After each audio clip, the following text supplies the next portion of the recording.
Bienvenue dans cette nouvelle vidéo. Aujourd'hui, nous allons explorer l'histoire fascinante et terrifiante de Vecna, le dieu des secrets maléfiques et l'un des liches les plus puissants de l'univers de Dungeons & Dragons.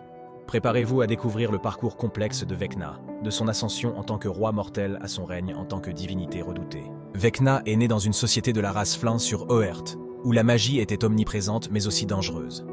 Sa mère, une femme maléfique, pratiquait des sacrifices et se liait à des êtres monstrueux, inculquant à Vecna une soif insatiable de connaissances et de pouvoir. Certains récits suggèrent que cette éducation cruelle et perverse a jeté les bases de son obsession pour les secrets et le pouvoir. Jeune, Vecna a rapidement surpassé ses pairs en matière de magie, devenant un mage extrêmement puissant. Mais la peur de la mort et le désir d'immortalité le hantaient. Selon certaines légendes, il a été initié aux arts sombres par l'archidémon Orcus ou par un être mystérieux appelé le Serpent, une personnification de la magie elle-même.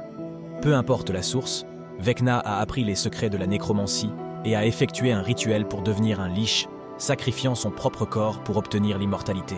Après être devenu un lich, Vecna a commencé à conquérir des terres, formant l'Empire Occluté au nord-ouest de la mer d'Azur.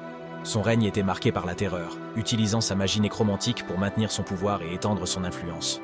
Vecna était assisté par son lieutenant le plus fidèle, Cass, un paladin devenu vampire grâce à la magie de Vecna. Pour renforcer l'autorité de Cass, Vecna a forgé l'épée de Cass, une arme d'une puissance immense. Cependant, le mal inhérent à l'épée de Cass a fini par corrompre le vampire. Cass, poussé par l'arme, a trahi Vecna. Selon certaines versions, Cass a attaqué Vecna pendant un rituel qui devait le propulser à la divinité. Le combat entre Vecna et Cass fut intense, mais Vecna prit le dessus. Juste avant de tuer son ancien lieutenant, Cass coupa la main gauche de Vecna et lui arracha son œil gauche avec l'épée. Une explosion massive détruisit la tour de Vecna, et les deux ennemis disparurent dans le chaos. Après cette trahison, les seules traces physiques de Vecna étaient sa main gauche et son œil gauche, qui devinrent des artefacts d'une puissance terrible, la main de Vecna et l'œil de Vecna.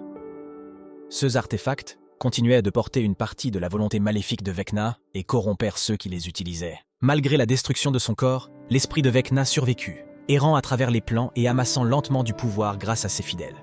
Son nom continua d'inspirer la terreur, et son culte grandit en secret, attirant des mages ambitieux et des êtres corrompus.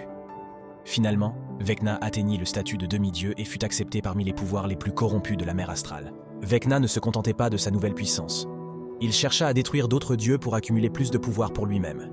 Il développa une rivalité avec plusieurs divinités, notamment la reine Corbeau, déesse des morts et des souvenirs, qui l'envahissait pour ses capacités uniques à manipuler les âmes et à récolter la connaissance.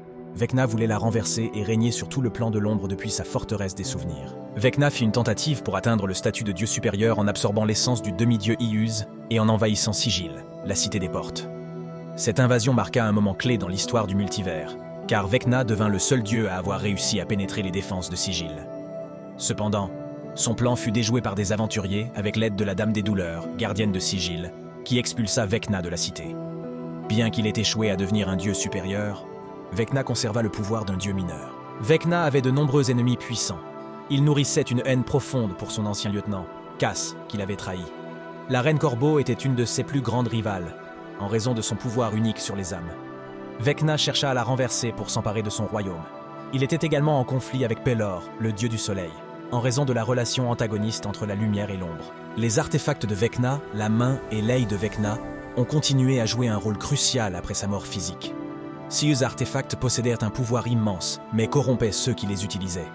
La main de Vecna a fini entre les mains d'Arcane le Cruel, un lieutenant de Tiamat, tandis que l'œil de Vecna était possédé par Emericol le Planewalker, tous deux passant beaucoup de temps sur Avernus. Les adorateurs de Vecna, connus pour leur cruauté et leur désir de secrets interdits, étaient des individus sans morale ni éthique, souvent des Kenkus, des semi-fielons et des pratiquants corrompus de psionique. Le culte de Vecna agissait en secret pendant la majeure partie de l'existence de l'Archlich, utilisant la coercition et le chantage pour recruter de nouveaux membres. Parmi ses possessions, Vecna portait toujours avec lui le livre des ténèbres abominables, qu'il avait sculpté dans sa forme de liche pour qu'il soit caché dans sa cage thoracique. Il possédait également une dague impie nommée Après-pensée, des brassards d'armure et une cape de résistance puissante. Vecna a laissé un héritage de peur et de corruption qui continue de hanter les royaumes. Ces actes et ces artefacts ont façonné l'histoire de nombreuses régions et ont influencé d'innombrables vies. Même après sa défaite à Sigil, Vecna continue de comploter dans l'ombre, cherchant toujours à augmenter son pouvoir et à étendre son influence. Ainsi s'achève notre exploration de l'histoire complexe et terrifiante de Vecna, le dieu des secrets maléfiques. Merci d'avoir regardé cette vidéo. Si vous avez apprécié, n'oubliez pas de laisser un like, de vous abonner et de partager. Dites-nous en commentaire ce que vous pensez de Vecna et des autres divinités de Dungeons & Dragons. À la prochaine pour une nouvelle aventure dans les mystères de Faerûn.